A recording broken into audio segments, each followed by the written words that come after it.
আমি দেশের বাইরের একজন চিকিৎসকের কাছে একবার কয়েকটা রোগে গেছিলাম, যাওয়ার পরে আমি দেখলাম তিনি প্রেসক্রিপশন লিখছেন আমার দিকে ফিরিয়ে, পেশেন্টের দিকে ফিরিয়ে ইংরেজিতে তিনি প্রেসক্রিপশন লিখছেন। আমি চিন্তা করলাম, বাহ, অনেকভাবে লেখার কথা জেনেছি, এটা তো নতুন অভিজ্ঞতা হলো আমার। মানে আমি পেশেন্ট হিসাবে আমি যেন জিনিসটা বুঝতে পারি, লিখছেন আর আমাকে বুঝাই দিচ্ছেন। লেখার পরেও বুঝাই দিতে পারতেন, বাট তিনি এটা চেষ্টা করছেন এবং তার যে কসরতটা আমার খুব ভালো লাগে কাজ করলো।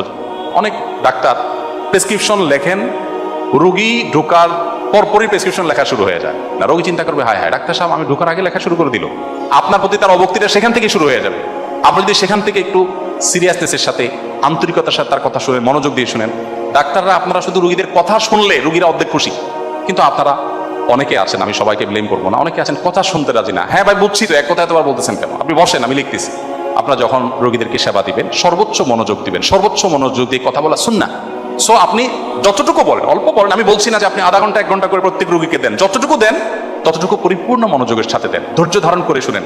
অনেক ডাক্তার আমাদের দেশে আছেন, তাদের এই উদাহরণ আমাদের কাছে আছে, আমি আশা করবো আপনারা সেটা করবেন।